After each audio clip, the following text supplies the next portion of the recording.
योभन्दा वर्स्ट, योभन्दा अनैतिक, योभन्दा गैर जिम्मेवार, योभन्दा पद्धति विपरीत अर्को कुनै काम हुन सक्दैन। घरमुलीले त आफ्नो थोरै हड त्यागेको भए पनि त हुन्थ्यो नि भन्ने कुरा पनि आउँछ। केन्द्रीय कमिटीमा बैठकमा आह्वान गर्नुभएको छ एउटा पार्टी अध्यक्षले, जसलाई विरोधीसँग मिलेर माओवादी केन्द्रसँग मिलेर उहाँलाई सम्पूर्ण रूपमा समाप्त गरेको परिस्थितिमा उहाँले बैठक बोलाउनु भयो, चिया खाना सँगै बोलाउनु भयो, सँगै बसौँ भन्नुभयो, कमिटीको बैठकमा आउनुहोस् भन्नुभयो। उहाँहरू आउनुहुन्न, नगर्नुहोस् त्यो काम गर्न मिल्दैन चेतावनी दिनुभयो, स्पष्टीकरण सोध्नुभयो, त्यो पनि त्यसले पनि टच हुँदैन भनेपछि त्यसको विकल्प के हो? भित्री मनै कुडिने गरी कारबाही गर्नु कसरी मुख देखाउन जाने के? अब यो पार्टी संगठन विधि सिद्धान्त पद्धति भन्ने कुरा कुनै मलम लाउने विषय होइन। यो चर्या त्यसो हुनाले यो घाउमा मलम लगाइदिउँ भन्ने होइन। एउटा निश्चित सिद्धान्तबाट निर्देशित हुन्छन्, निश्चित पद्धतिबाट गाइडेड हुन्छन्। फागुन 28 उहाँले चाहेर पनि सडकबाट त्यसलाई परिवर्तन गर्न सक्नुहुन्न। त्यो केन्द्रीय कमिटीले फैसला गरे, फगत केपी ओलीले फैसला गरेको विषय होइन। ईश्वर पोखरेलले जानकारी थिएन त्यो बैठकमा, हामीलाई बोलाइएन। 28 गते उहाँहरूलाई जानकारी थिएन भने त 7 गते त जानकारी थियो, हिजोको बैठक त जानकारी थियो, फेरि 10 गते बैठक बस्दैछ जानकारी छ भनेपछि औपचारिक रूपमा शानका साथ शिर ठिडो पाटेर आफ्ना दृष्टिकोण सहित 10 गतेको केन्द्रीय कमिटीको बैठकमा आउन आह्वान गर्छु। उहाँहरूको कुरा के रहेछ? मैले एज ए सेन्ट्रल कमिटीको सदस्यको हिसाबले उहाँको कुरा बुझेको छैन, बुझ्नु भएको छैन, अझै पनि बुझेको छैन। उहाँले गर्न खोजेको के हो? अहिलेसम्मको हाम्रो सङ्गठनात्मक सिद्धान्तको हिसाबले पनि यो गर्न मिल्दैन, लोकतान्त्रिक विधि र पद्धतिको हिसाबले नै उहाँले जे गर्दै हुनुहुन्छ त्यो गर्न मिल्दैन। को यात्रा हो जहाँबाट निक्लिनै सकिँदैन। त्यसो भएको हुनाले मेरो फेरि पनि आग्रह छ, उहाँ लगायत उहाँसँग सम्बद्ध रहनुभएका सबै पार्टीका नेता कार्यकर्ता साथीहरूलाई सडकबाट निर्णय परिवर्तन गर्ने, सडकबाट पार्टी नयाँ पार्टी बनाउन खोज्ने यो काम भनेको चाहिँ खालि नयाँ पार्टी गठन गर्ने पूर्व अभ्यास हो।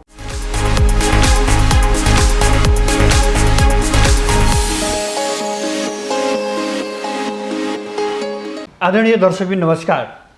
माउन्टेन टेलिभिजन एचडी को विशेष प्रस्तुति कार्यक्रम आजको राजनीतिमा यहाँहरूलाई हार्दिक स्वागत छ। म सुदर्शन आचार्य।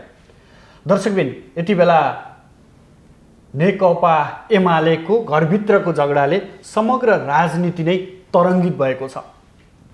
सत्तारूढ दल नेकपा एमाले भित्र देखिएका दुई खेमा र ती खेमाहरू बीच एक आपसमा तिक्तता बाजिँदा आजको निर्णय भोलि के हुन्छ, आज नेताहरूले के निर्णय गर्छन्, भोलि के हुन्छ भन्ने अन्यल छ।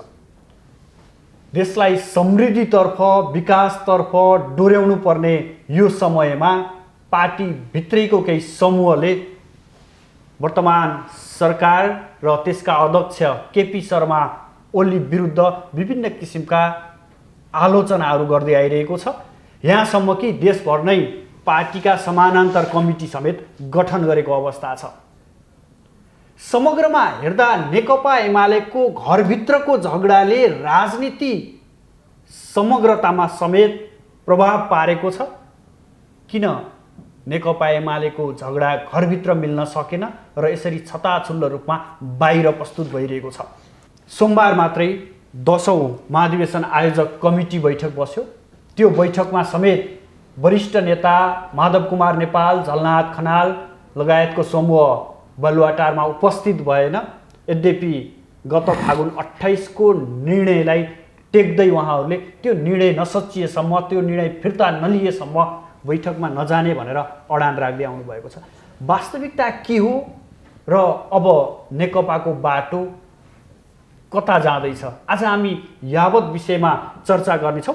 यसका लागि आज हाम्रो स्टुडियोमा नेकपा एमालेका नेता, प्रतिनिधि सभा सदस्य साथै एमालेका केन्द्रीय सदस्य समेत हुनुहुन्छ राजेन्द्र प्रसाद गौतम। गौतमजी, स्वागत छ यहाँलाई माउन्टेन टेलिभिजनमा। धन्यवाद। म पहिलो प्रश्न आम चासोको विषयमा रहेको प्रश्न, नेकपा एमाले फुट्न लाग्या हो भन्ने प्रश्न छ। म यहाँबाट सुरु गरेँ।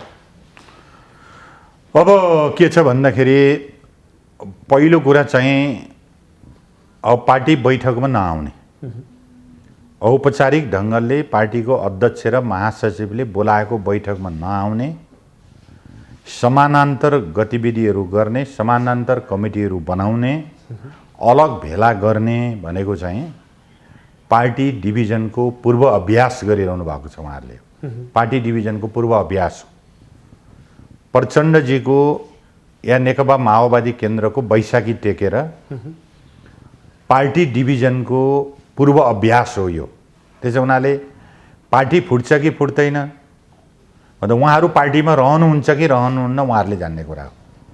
पार्टी चाहिँ ऐच्छिक कुरा हो यो, कुन पार्टीमा बस्ने कुन पार्टीमा नबस्ने भन्ने कुरा। त्यसो भएको हुनाले मेरो आग्रह के हो भन्दाखेरि पार्टीले गरेका निर्णयहरूमा कुनै असहमति छ, फरक मत छ, भिन्न मत छ, दृष्टिकोण भिन्नता छ भने पार्टीले औपचारिक रूपमा आह्वान गरेका केन्द्रीय कमिटीका बैठकहरू आउने र त्यहाँ आफ्ना दस्तावेजहरू प्रस्तुत गर्ने, आफ्ना दृष्टिकोणहरू राख्ने, केन्द्रीय कमिटीमा टेबुलेसन गर्ने र केन्द्रीय कमिटीलाई कन्भिन्स गरेर केन्द्रीय कमिटीबाट बहुमत सिद्ध गरेर उहाँहरूले चाहिँ आफ्नो निर्णय लागू गराउने हो। तर अहिले भएको छ के छ भन्दाखेरि केन्द्रीय कमिटीको बैठक नआउने, बाहिर समानान्तर गतिविधि गर्ने, कार्यकर्ताहरूको राजनीतिक भविष्यलाई चकनाचुर पार्न, अन्योलग्रस्त बनाउने, अग्निकुण्डमा हाम फाल्न लाउने। कर्णालीको अग्निकुण्डको कुरा देखिहाल्नुभयो तपाईँले। त राजनीतिक भविष्यहरू बर्बाद गरिदिने यो खालको अभ्यासबाट जो हामी जाँदैछौँ, त्यसो भएको हुनाले तपाईँले भनेको एमाले फुट्यो भन्दा यो हाम्रो चाहना होइन एमाले फुटाउनु। त उहाँहरूले के गर्न खोज्नु भएको छ, अब एकपछि अर्को कर्णाली घटनाले नयाँ षड्यन्त्रको नयाँ चाहिँ योजना पटाक्षेप भएको छ। अब तपाईँले हेर्दै जानुहुन्छ उहाँहरू कसरी अगाडि बढ्नुहुन्छ, कुन कुन अग्निकुण्डमा हाम फाल्दै गर्नुहुन्छ, उहाँहरूकै हातमा छ कुरा।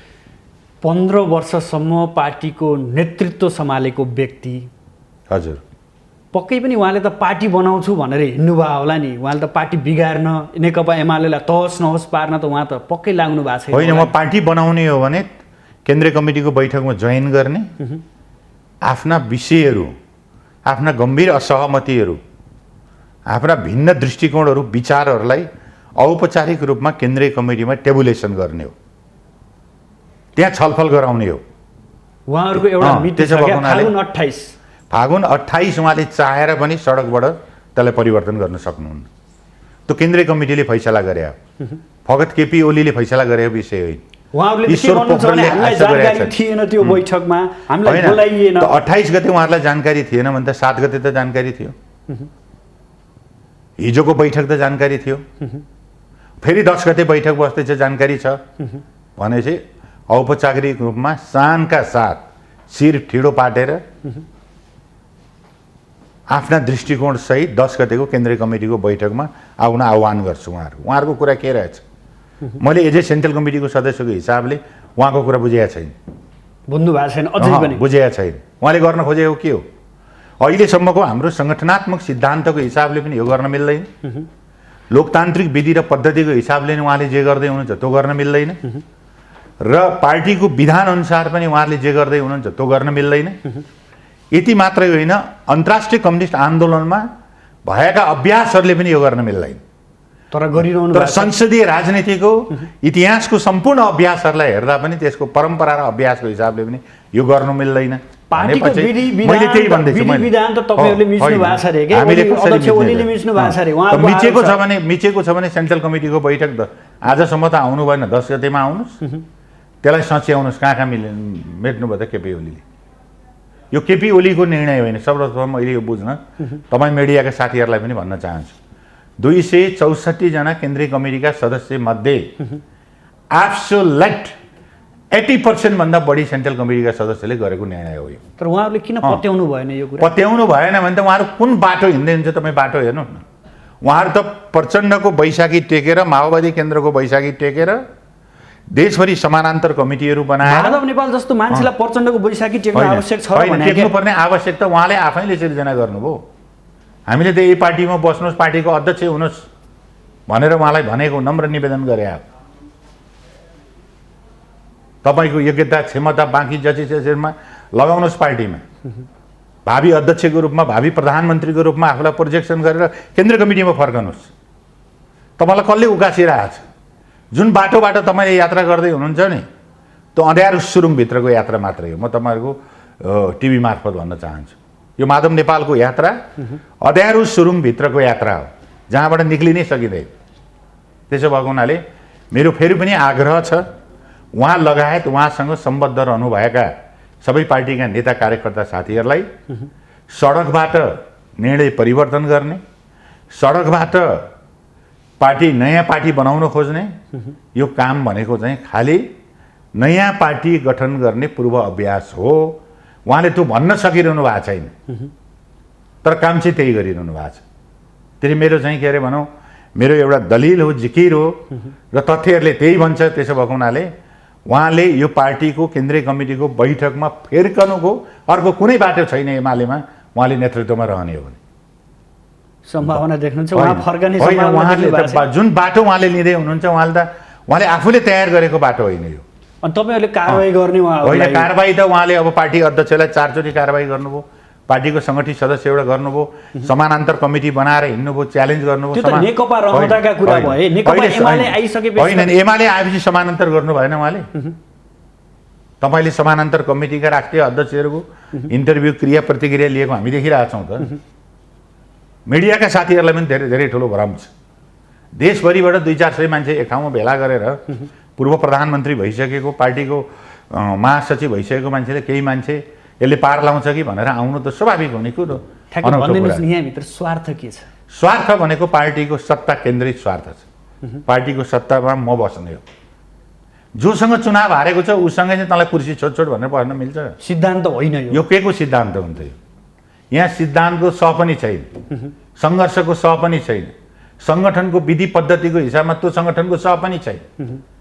त्यसैले सिद्धान्त, सङ्घर्ष, सङ्गठनको हिसाबले, हाम्रो अभ्यास परम्पराका हिसाबले योभन्दा वर्स्ट, योभन्दा अनैतिक, योभन्दा गैर जिम्मेवार, योभन्दा पद्धति विपरीत अर्को कुनै काम हुन सक्दैन।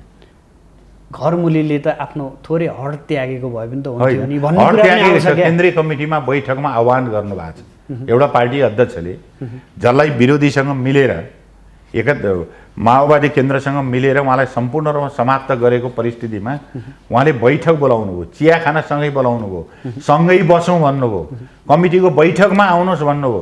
उहाँहरू आउनुहुन्न, नगर्नुहोस् त्यो काम गर्न मिल्दैन चेतावनी दिनुभयो, स्पष्टीकरण सोध्नुभयो, त्यो पनि त्यसले पनि टच हुँदैन भनेपछि त्यसको विकल्प के हो? भित्री मनै कुडिने गरी कारबाही गर्नु कसरी मुख देखाउन जाने के? अब यो पार्टी सङ्गठन विधि सिद्धान्त पद्धति भन्ने कुरा कुनै मलम लाउने विषय होइन। यो चर्याए त्यसो हुनाले यो घाउमा मलम लगाइदिउँ भन्ने होइन। एउटा निश्चित सिद्धान्तबाट निर्देशित हुन्छन्, निश्चित पद्धतिबाट गाइडेड हुन्छन्, निश्चित परम्परा र अभ्यासबाट, हाम्रा भएका अभ्यास र परम्पराबाट यिनीहरू चाहिँ के अरे भनौँ निर्देशित हुन्छन्। त्यसो भएको हुनाले यहाँ चाहिँ के अरे भनौँ फकाउने भन्ने कुरा, अनावश्यक चाहिँ अरे झुकेर यो गर्छु भन्ने कुरा, यी वाहियात जसको कुनै तर्क छैन। अहिले म त के देखिरहेको छु भन्दाखेरि जति पनि मिडियाहरूले उहाँलाई उचालिरहेछ नि, त्यो परिस्थिति त्यो होइन। तपाईँले ग्राउन्डमा गएर हेर्नुहोस्, परिस्थिति फरक छ। परिस्थिति बिल्कुल फरक छ। कति निर्वाचित तल मेयरहरू, वडा अध्यक्षहरू कति लागेको छ, सभापतिहरू कति लागिरहेछ, एमपीहरूको तपाईँले जो तथ्याङ्क अहिले प्रस्तुत गर्दै हुनुहुन्छ नि, तल्लो तहमा त नेपाल पक्ष बलियो छ भन्ने आधारहरू त उहाँले पेश गरिरहनु भएको छ। होइन, पेश गरे हुनुहुन्छ। तथ्य त तपाईँले अब उपनिर्वाचन गर्ने तयारीतर्फ देश जाँदैछ अनि को कति बलियो रहेछ भने त्यो प्रमाणित भइहाल्छ। त्यसमा अहिले हामीले किन गर्ने? त्यो मिनी जनमत सङ्ग्रहमा हामी जाँदैछौँ, त्यहीँबाट प्रश्न हुन्छ नि त को कसको धरातल के रहेछ भन्ने कुरा। सोमबार मात्रै तपाईँहरूको महाधिवेशन आयोजक कमिटी बैठक बस्यो। हजुर, त्यसमा फेरि नेताहरूलाई स्पष्टीकरण सोध्ने, उहाँहरूलाई अब फेरि पार्टी केन्द्रीय कमिटीको बैठकमा आउनका निम्ति एउटा ट्र्याक ओछ्याइदिएको होला, यो बाटो टेकेर आउनुहोस् भनेर। बाटो पहिलाइदिएको। अब तपाईँ अब अर्को ठाउँमा नजानुहोस्, आउनु यो रातो पार्केटमा टेकेर आउनुहोस् भनेर भने। आउनु भएन भने के हो? अब आउनु भएन भने त पार्टीको विधानले जे भन्छ त्यही हुन्छ। फेरि कारबाही गर्न थाल्नु होइन, त्यही हुन्छ त्यही हुन्छ, त्यो मैले गर्ने होइन। त्यो पार्टी विधानले गर्छ, मलाई पनि गर्छ। तपाईँ त्यो पार्टीको जिम्मेवारी ठाउँमा हुनु भने तपाईँलाई पनि गर्छ। त्यो त पार्टी विधान अपरेट हुने कुरातर्फ जानु भएन। उहाँहरूले फर्काएर आएर आफ्नो गतिविधि आफ्नो सिंहासन सम्हाल्नु पर्यो नि त उहाँहरूले।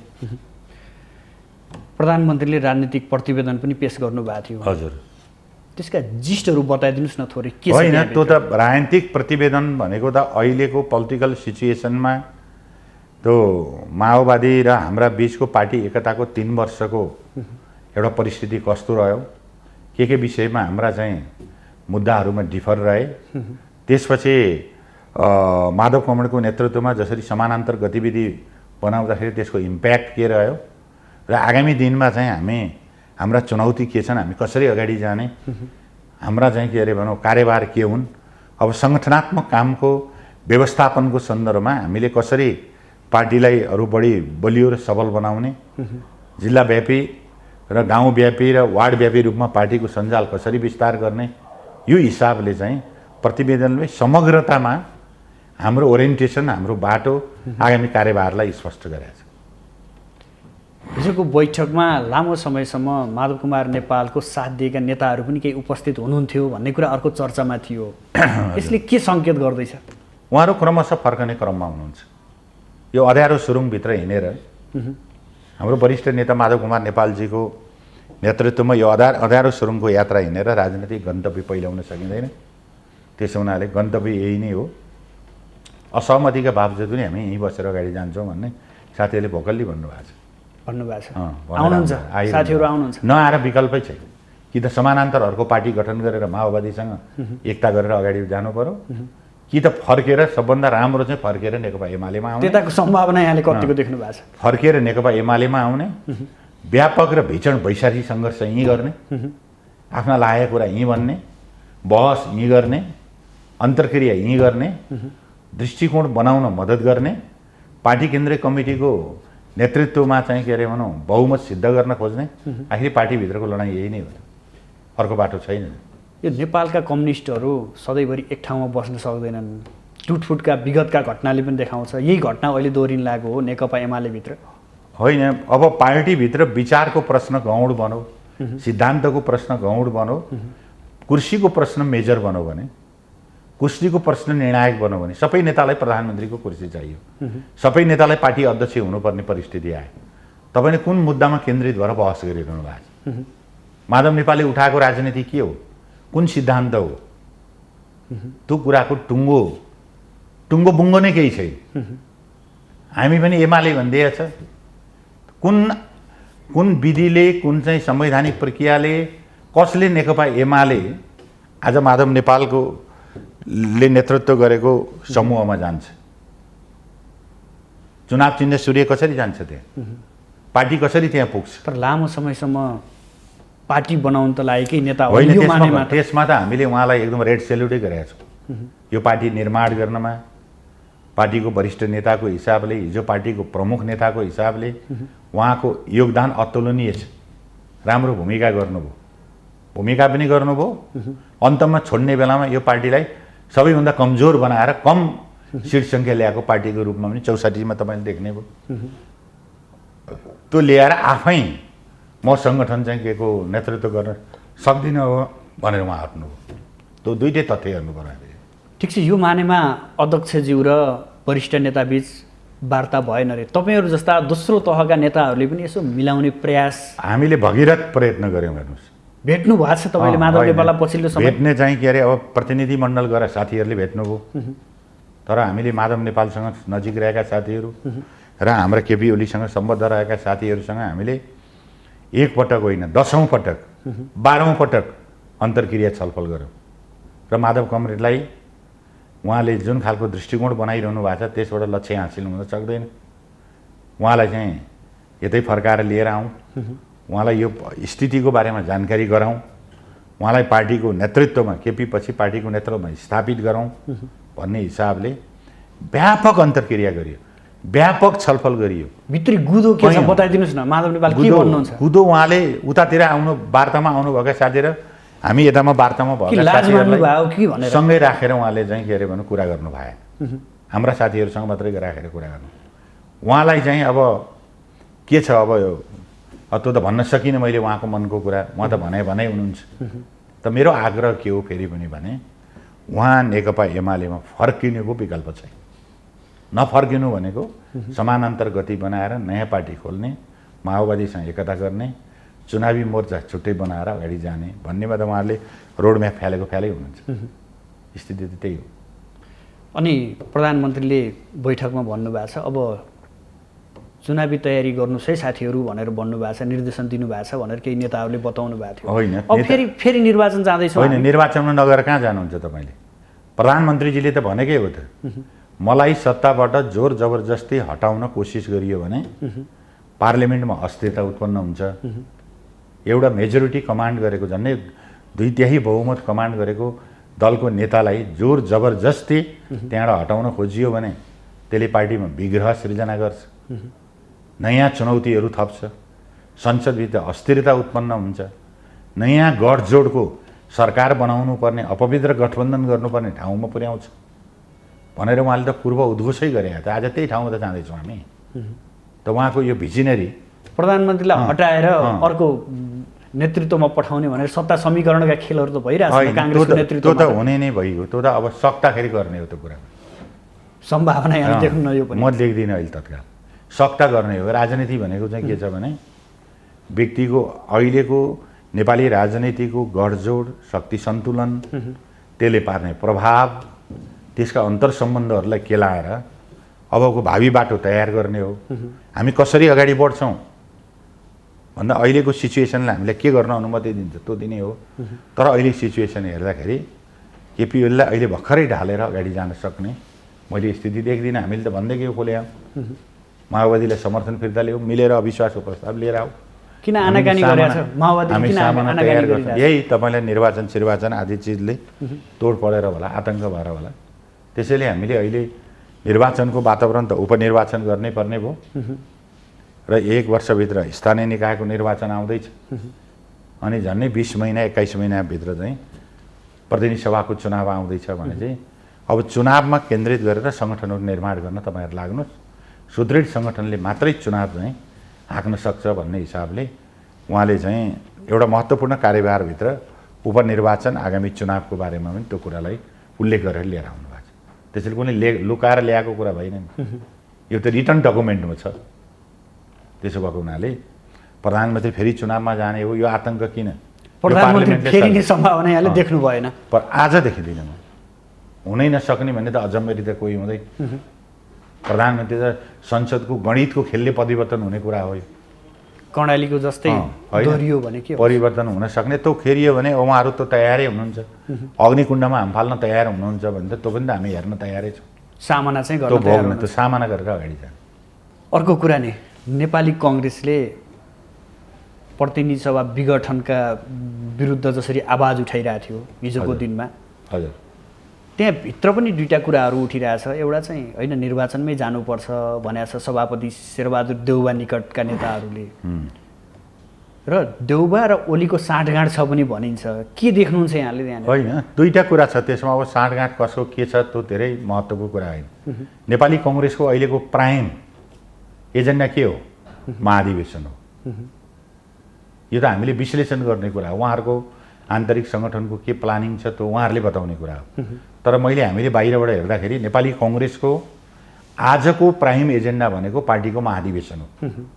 पार्टीको महाधिवेशन पछि सत्ता होला या चुनाव होला या अर्को कुनै बाटो होला, तर नेपाली कङ्ग्रेस अहिले एउटा महाधिवेशन समयमा सम्पन्न गर्ने एउटा कार्ययोजना सहित अगाडि बढिरहेछ। त्यसो हुनाले अब केही मन्त्रीका निम्ति, केही साथीहरूको रहरका निम्ति अब सरकार बदलेर हामी त्यहाँ जाउँ न भन्ने कुरा होला। तर हामीले यसो हेर्दाखेरि नेपाली कङ्ग्रेसका सभापतिहरूको प्राइम एजेन्डा चाहिँ के हो भन्दाखेरि उहाँको चाहिँ महाधिवेशन हो भन्ने देख्छौँ। चुनावतर्फ पनि उहाँ अलि लचिलो हुनुहुन्छ कि भन्ने देखिन्छ। होइन, महाधिवेशन पछि अब यो त्रिशङ्कु जस्तो हो नि, यो पार्लियामेन्ट त माओवादीको आफ्नो कुरा, एमाले भित्रको यो डिभिजनको कुरा, आफैमा सिट सङ्ख्या जितेको हिसाबले जम्मा 23 कि कति सिट जितेका छ समानुपातिक हेर्दा। अब यत्रो चाहिँ झन्डै 80 भन्दा बढी एक्लै दलले जितेको 121 भन्दा बढी पार्लियामेन्ट मेम्बर भएका सदस्यहरूले चाहिँ पार्लियामेन्टमा स्थिरता दिन नसक्ने भने चाहिँ उहाँहरूले कसरी स्थिरता होला भन्ने कुरामा उहाँहरूको जोड हुन सक्छ। अर्को कुरा, प्रतिनिधि सभाको हिउँदे अधिवेशन अन्त भयो। हजुर, यो विषयलाई लिएर पनि कङ्ग्रेसले आपत्ति जनाएको छ। होइन। धेरै कुराहरू त्यहाँ गर्नुपर्ने हो, धेरै कुराहरू उठ्नुपर्ने हो, त्यो उठ्न सकेनन्। सरकारले यसरी किन एकाएक बन्द गर्यो भन्ने कुरा पनि उठाएको छ। यो त तपाईँले यो त धेरै दिन चलो भन्छु म। यो सम्मानित सर्वोच्च अदालतको निर्णयको आधारमा पुनर्स्थापित भएको प्रतिनिधि सभाको बैठक हो। त्यो प्रयोजनका निम्ति, सरकारको विकल्पको प्रयोजनका निम्ति, अझ भन्दाखेरि प्रधानमन्त्रीजीलाई सम्मानित सर्वोच्च अदालतले के भन्यो भने तिम्रो विकल्प भएसम्म तिमी चुनावमा जान सक्दैनौ, साह्रै यही नै, तिमी चाहिँ प्रतिनिधि सभामा जाऊ भनौँ। उहाँ प्रतिनिधि सभामा आउनुभयो, माग गर्नुभयो, कोही छ